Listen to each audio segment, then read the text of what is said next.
مش عارفة انتي ليه ممكن تدوري كتير على طريقة تخلي جوزك يحبك بيها أكتر.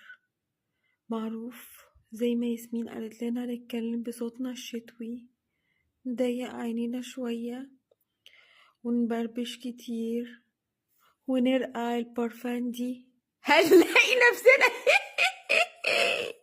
زي الفل فين جوازاتنا.